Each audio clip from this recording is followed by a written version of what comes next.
Hello everyone, welcome back to Click and Learning. This is Aziz.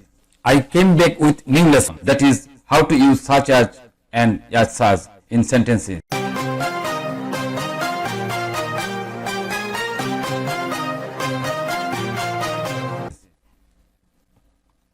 Viewers, such as এক্সপ্রেশনটি এভাবে ধারণা দেওয়া যায় যে such as মানে হলো যথা বা ফর এক্সাম্পল অথবা উদাহরণস্বরূপ। ধরুন একটা দোকান আছে, সেই দোকান থেকে অনেক ধরনের ইলেকট্রনিক্স জিনিস, যেমন মনে করেন ফোন, কম্পিউটার এন্ড স্পিকার, এই ধরনের জিনিসগুলো বেচে। তাহলে আমরা বিষয়টি যদি আমরা আরো ভালোভাবে জানতে চাই, তাহলে একটি সেন্টেন্স আমাদেরকে দেখতে হবে। তাহলে চলুন সেন্টেন্সটি দেখে নিই। This store sells many electronics such as phones, computers and speakers. দোকানটি কি করে? অনেক ইলেকট্রনিক্স, such as ফর উদাহরণস্বরূপ বা যেমন বা যথা ফোন, কম্পিউটার্স এন্ড স্পিকার্স, এগুলা বিক্রি করে। বিষয়টি আরো একটু ক্লিয়ার হওয়ার জন্য আরেকটি সেন্টেন্স দেখি। Next, fast foods such as pizza, pasta and burger are not eaten in Bangladesh much. Fast food জাতীয় খাবার কি কি? উদাহরণস্বরূপ such as মানে হলো তো উদাহরণ, যেমন বা যথা ফাস্ট ফুড জাতীয় খাবার, উদাহরণস্বরূপ পিৎজা, পাস্তা এবং বার্গার জাতীয় খাবার বাংলাদেশে তেমন একটা খাওয়া হয় না। ভিউয়ার্স, আপনাদের আরেকটু পরিষ্কার করার জন্য আরেকটি বাক্য দেখি। Next, many countries such as Canada had 4 season. অনেক কান্ট্রিজ, অনেক দেশ কানাডার মতো 4টি সিজন আছে। অনেক দেশে, কানাডার মতো অনেক দেশে 4টি ঋতু রয়েছে। এখন আমি আপনাদেরকে আরো পরিষ্কার করার জন্য, আপনাদেরকে আরো ভালোভাবে বোঝানোর জন্য একটা জিনিস বুঝিয়ে দিচ্ছি, সেটা হলো কমা। দেখেন এই যে কমা, সাচ অ্যাজ এ পূর্বে যে কমাটা, যদি একাধিক দ্রব্য বা পণ্য বা জিনিস বোঝানো হয় তখন সাচ অ্যাজ এ পূর্বে নিশ্চয়ই কমা বসবে।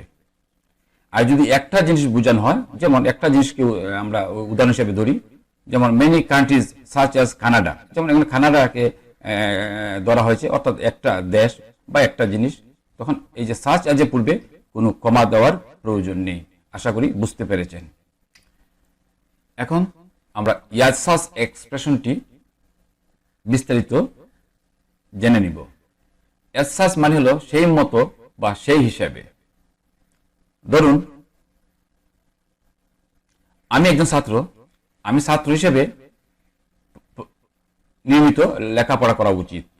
ধরুন আমি একজন ইংলিশ টিচার, ইংলিশ টিচার হিসেবে আমি লক্ষ্য করি যে নেটিভ স্পিকাররা প্রচুর ভুল করে। এই যে আমি বললাম, এগুলাকে আমরা অ্যাজ সাচ দিয়ে কিভাবে বাক্যে ব্যবহার করব, সেন্টেন্সে ব্যবহার করব, চলুন একটু দেখে নিই। ফর এক্সাম্পল,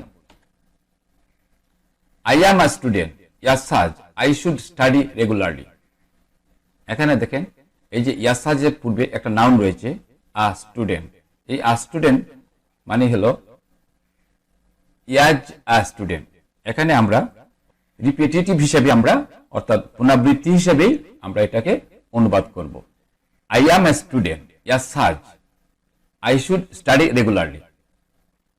আমি একজন ছাত্র, as a student, এই যে as such এর পরিবর্তে আমরা পড়ব এই জায়গায় as a student, একজন ছাত্র হিসেবে আমার নিয়মিত লেখাপড়া করা উচিত।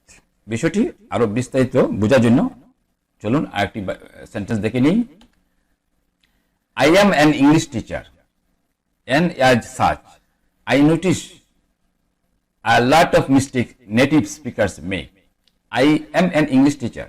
আমি একজন English teacher and as such মানে হলো as an English teacher, এই যে as such এর পরিবর্তন হবে as an English teacher, as an English teacher।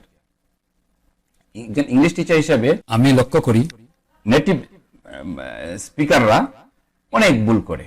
Next, she is the prime minister and as such she has a security detail 24/7।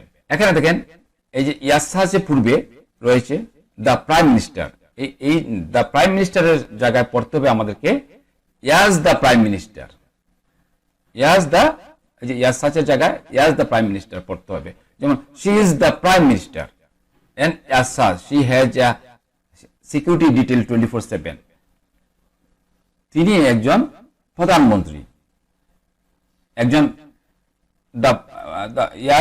the prime minister প্রধানমন্ত্রী হিসেবে ওনার 24 ঘন্টাই security নিরাপত্তা details রয়েছে বা নিরাপত্তা টিম রয়েছে। তো বন্ধুরা, till then stay fit and fine and keep practicing. Thanks a lot for watching this video.